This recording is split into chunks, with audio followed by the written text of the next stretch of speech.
জুনের সেই রাতটি যেন ইতিহাসের বুক ছিঁড়ে বেরিয়ে আসা এক ভয়াল দৃশ্য। মধ্যপ্রাচ্যের আকাশ জুড়ে আগুনের লেলিহান শিখা, দীর্ঘদিনে নিভে থাকা শত্রুতা, ইরান আর ইসরায়েলের মধ্যকার সেই দমবন্ধ করা উত্তেজনা হঠাৎই যেন আগ্নেয়গিরির মতো বিস্ফোরিত। ইসরায়েলের বিমান হামলার জবাব আসে বজ্রপাতের গতিতে। তেহরানের ছোড়া মিসাইলগুলো শুধু ইস্পাত নয়, ভেঙে ফেলে অহংকারের দেয়ালও। শক্তিশালী আয়রন ডোম, গর্বের অ্যারো সিস্টেম, এমনকি যুক্তরাষ্ট্রের অতি আত্মবিশ্বাসী থার্ড, সব মিলে গড়ে তোলা প্রতিরক্ষার ছাতা সেদিন ছিন্ন ভিন্ন হয়ে যায়। ইতিহাসে প্রথমবার যুদ্ধক্ষেত্রে যুক্তরাষ্ট্র মোতায়েন করে তাদের সর্বাধুনিক থার্ড সিস্টেম। উদ্দেশ্য ছিল একটাই, মিত্র ইসরায়েলকে রক্ষা করা। কিন্তু ইরানের মিসাইল বৃষ্টি ছিল এমনই তীব্র যেন মরুভূমিতে নেমে আসা এক অগ্নিঝড়। শতাধিক ইন্টারসেপ্টর ছুঁড়ে ফেলার পরেও সেগুলো ফাঁকি দিয়ে মিসাইলগুলো এসে আছড়ে পড়ে ইসরায়েলের বুকে। প্রতিটি থার্ড ইন্টারসেপ্টরের দাম $13 মিলিয়ন, কিন্তু সেই অমূল্য ঢালও ভেদ করে ইরানি আগুন। মাত্র 12 দিনে যুক্তরাষ্ট্র ব্যয় করে ফেলে তাদের ভান্ডারের 1/4 থার্ড ইন্টারসেপ্টর। মার্কিন যুদ্ধজাহাজ, ভূমধ্য সাগর ও লোহিত সাগরে নোঙর করা সেগুলোরও এক বিশাল অংশ খরচ হয়ে যায় এই প্রতিরোধ যুদ্ধে। কিন্তু তবুও ইরানি ক্ষেপণাস্ত্রের স্রোত থামানো যায়নি। মিসাইল এসেছিল আকাশ ফুঁড়ে, সমুদ্রের দিগন্ত পেরিয়ে, যেন তেহরানের প্রতিটি উৎক্ষেপণ ছিল এক একটি বার্তা, আমরা থামব না। ওয়াল স্ট্রিট জার্নালের রিপোর্ট বলছে, থার্ড সিস্টেম কিছুটা রক্ষা করলেও এই সংঘাত প্রমাণ করেছে যুক্তরাষ্ট্র এখনো প্রস্তুত নয় এমন এক বিশাল আকারের মিসাইল হামলা ঠেকাতে। আর সেটি যদি আসে রাশিয়া বা চীনের মতো শক্তিধর প্রতিপক্ষের কাছ থেকে, তাহলে ছবিটা হবে আরো ভয়ঙ্কর। Centre for strategic and international স্টাডিজের মিসাইল ডিফেন্স প্রজেক্টের পরিচালক টম কারারোর সতর্কতা কানে বাজে। আমরা অবশেষে উপলব্ধি করেছি যুক্তরাষ্ট্রকে তার প্রতিরক্ষামূলক অস্ত্রের ভান্ডার আরও বড় করতে হবে। এ যেন শুধু এক যুদ্ধের গল্প নয়, বরং ভবিষ্যতের এক সতর্কবার্তা। মার্কিন কর্মকর্তারাও স্বীকার করছেন, যদি ইরান আবারও একই মাত্রায় মিসাইল হামলা চালায়, কার্যকর প্রতিক্রিয়া জানাতে যুক্তরাষ্ট্রকে গলদঘর্ম হতে হবে। জুনের সেই 12 দিন, ইরান, তার ক্ষেপণাস্ত্র বাহিনী আর সে অদম্য বার্তা। যুদ্ধ শুধু গোলাবারুদের লড়াই নয়, এটি মানসিক প্রাধান্যেরও প্রতিযোগিতা। আর এই অধ্যায়ে তেহরান দেখিয়ে দিয়েছে, আকাশের ঢালও কখনো কখনো ছিদ্র হয়ে যায়। আধুনিক যুদ্ধক্ষেত্রে শুধু প্রযুক্তির উপর নির্ভর করলেই চলবে না, বরং বিশাল আকারের অস্ত্রের মজুদও গুরুত্বপূর্ণ। এটি আসলে ছিল যুক্তরাষ্ট্রের সামরিক সক্ষমতার এক কঠিন পরীক্ষা। একসময় যে যুক্তরাষ্ট্র নিজেদেরকে বিশ্বের সবচেয়ে শক্তিশালী সামরিক শক্তি মনে করত, তাদের প্রতিরক্ষা ব্যবস্থা এই যুদ্ধে মারাত্মকভাবে প্রশ্নবিদ্ধ হলো। এমনকি ইসরায়েলও তাদের নিজস্ব প্রতিরক্ষা ব্যবস্থার মিসাইল প্রায় শেষ করে ফেলেছিল।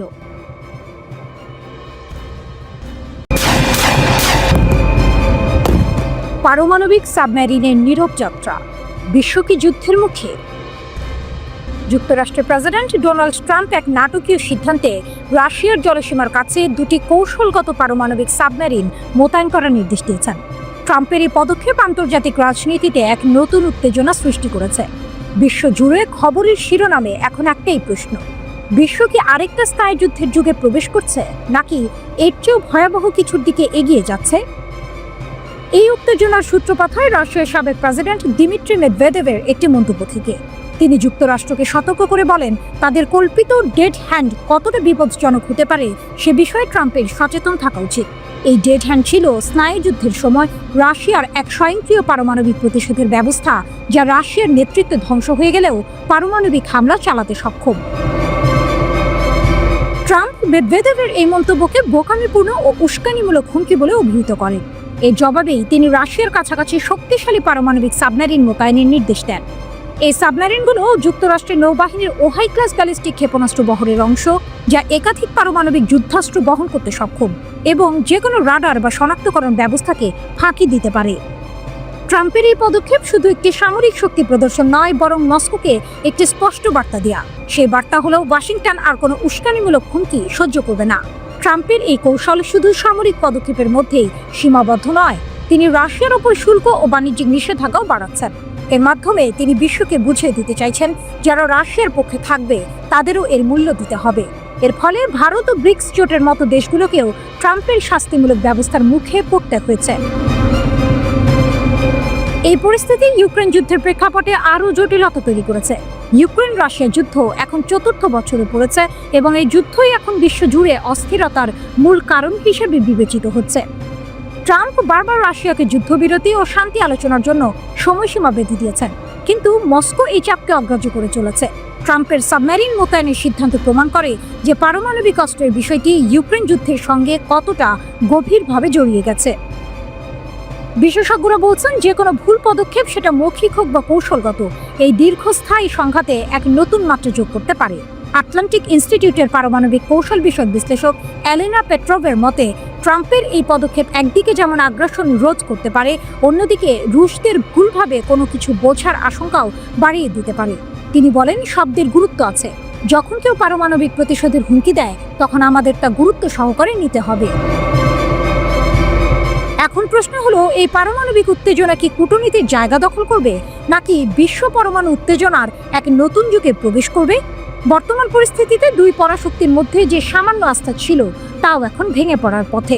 সাম্প্রতিক বছরগুলোতে গুরুত্বপূর্ণ পরমাণু চুক্তি ভেঙে যাওয়ার পর আনুষ্ঠানিক আলোচনার অনুপস্থিতি এই পরিস্থিতিকে আরও বিপজ্জনক করে তুলেছে। এই মুহূর্তে পুরো বিশ্ব তাকিয়ে আছে যুক্তরাষ্ট্র ও রাশিয়ার পরবর্তী পদক্ষেপের দিকে।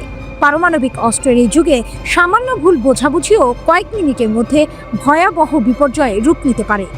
ট্রাম্পের এই পদক্ষেপ কি শেষ পর্যন্ত কূটনৈতিক সমাধানের পথ খুলে দেবে, নাকি যুদ্ধের দামামা বাজিয়ে দেবে, সেটাই এখন দেখার বিষয়।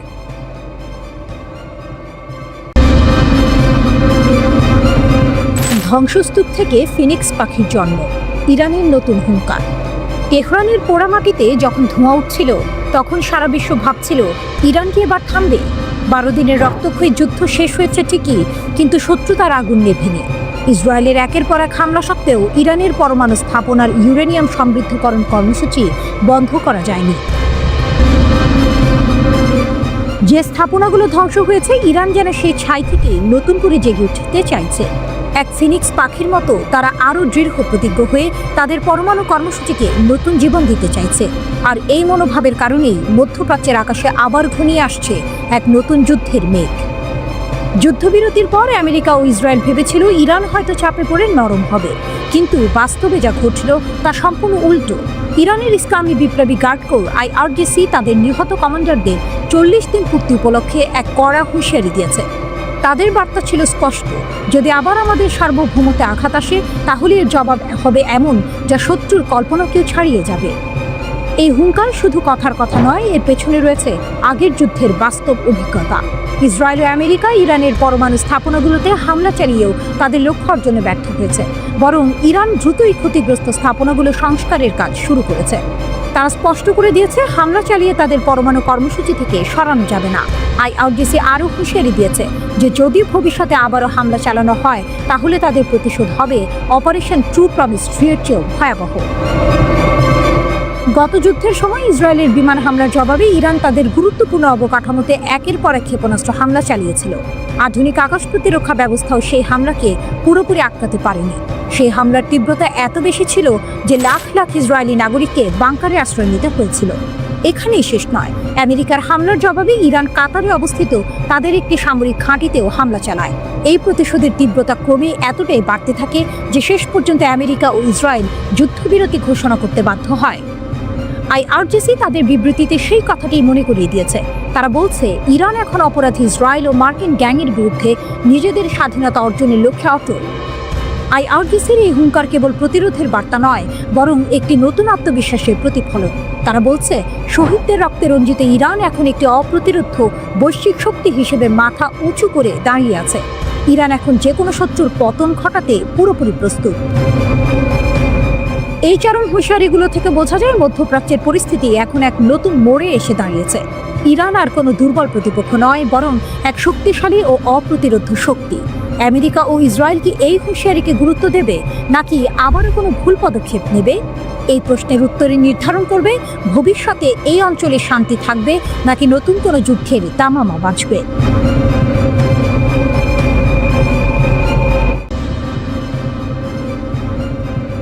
গাজায় ধ্বংসযজ্ঞ, ইরানের শীর্ষ নেতা আয়াতুল্লাহ খামেনির হুঙ্কার ও মুসলিম বিশ্বের দোটানা।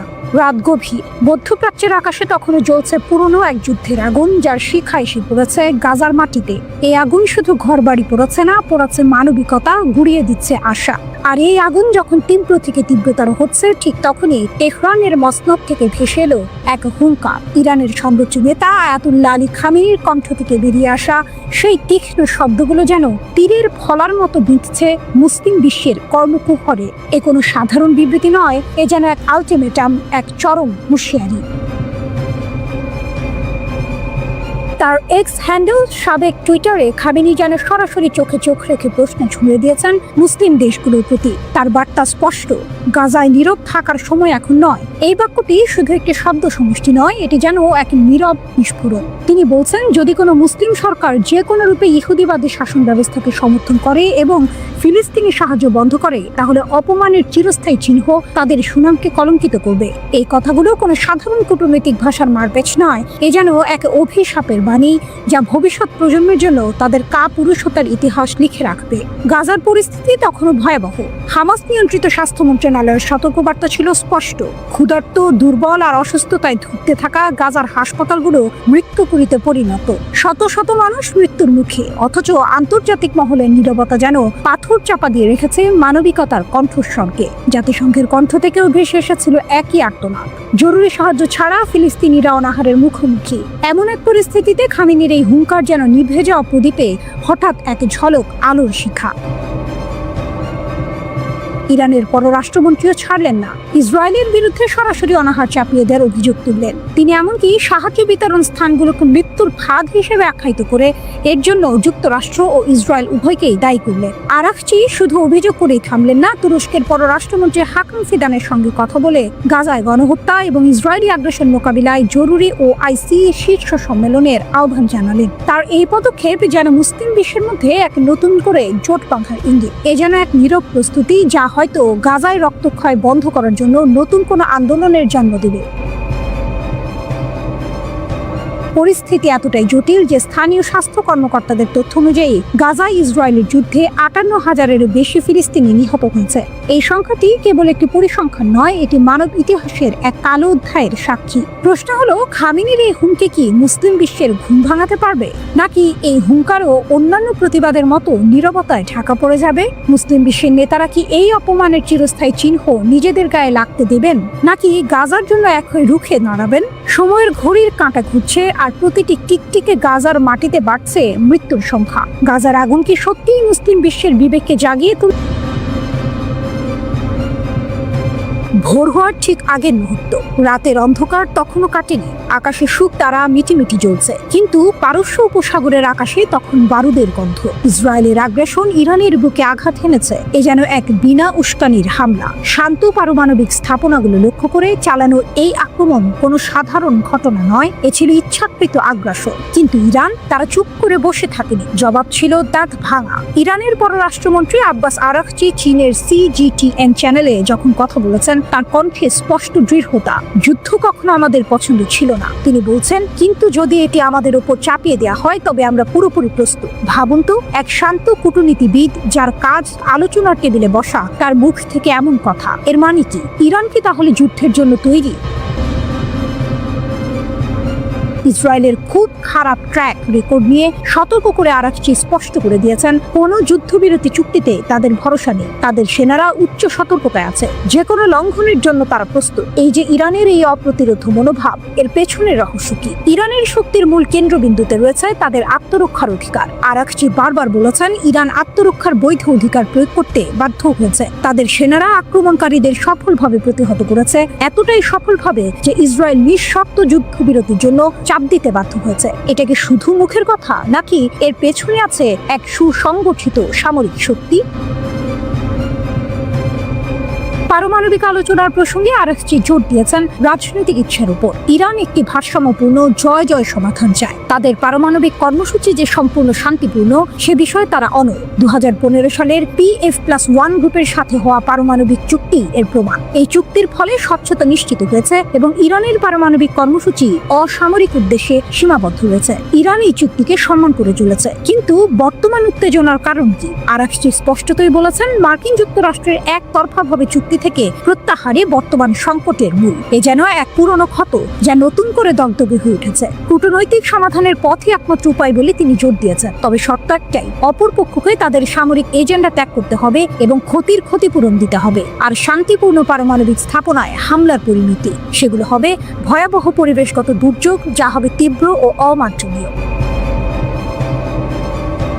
এই উত্তেজনার মধ্যেই ইরান আঞ্চলিক মিত্রদের দিকে হাত বাড়িয়েছে। সাংহাই সহযোগিতা সংস্থা SCO এর সদস্য দেশগুলো বিশেষ করে চীনের সমর্থনের জন্য আরাকচি কৃতজ্ঞতা প্রকাশ করেছেন। চীনের প্রেসিডেন্ট শি জিনপিং এর সঙ্গে তার দ্বিপাক্ষিক বৈঠক এবং আসন্ন SCO শীর্ষ সম্মেলনে ব্যাপক রাজনৈতিক সমর্থনের আশা ইঙ্গিত দেয় যে ইরান শুধু সামরিক শক্তিতেই নয়, কূটনৈতিক ময়দানেও নিজেদের অবস্থান সুসংহত করতে বদ্ধপরিকর। SCO ইরানকে সমর্থন করে আগ্রাসনকে ইরানের সার্বভৌমত্বের লঙ্ঘন এবং আঞ্চলিক ও আন্তর্জাতিক নিরাপত্তার জন্য হুমকি হিসেবে চিহ্নিত করেছে। এটা ইরানের জন্য এক বিরাট কূটনৈতিক জয়। আরাকচির এই বক্তব্য কেবল একটি সতর্কবার্তা নয়, এটি ইরানের আত্মবিশ্বাস ও শক্তিরও বহিঃপ্রকাশ। তাদের অপ্রতিরোধ সামরিক প্রস্তুতি, দৃঢ় কূটনৈতিক অবস্থান এবং আন্তর্জাতিক সমর্থন সবকিছু মিলে এক নতুন ইরানকে দেখা যাচ্ছে। তারা যুদ্ধের উস্কানি দিচ্ছে না, কিন্তু যুদ্ধ যদি তাদের ওপর চাপিয়ে দেওয়া হয় তবে তারা প্রস্তুত। এই যেন এক শান্ত সমুদ্র যা তার গভীরে বিপুল শক্তি ধারণ করে আছে। কখন সেই শক্তি ফেটে পড়বে তা বলা কঠিন, তবে এটা স্পষ্ট, ইরান এখন আর সেই দেশ নয় যাকে সহজে দাবিয়ে রাখা যাবে। তারা নিজেদের অধিকার রক্ষায় যে কোনো মূল্যে লড়তে প্রস্তুত।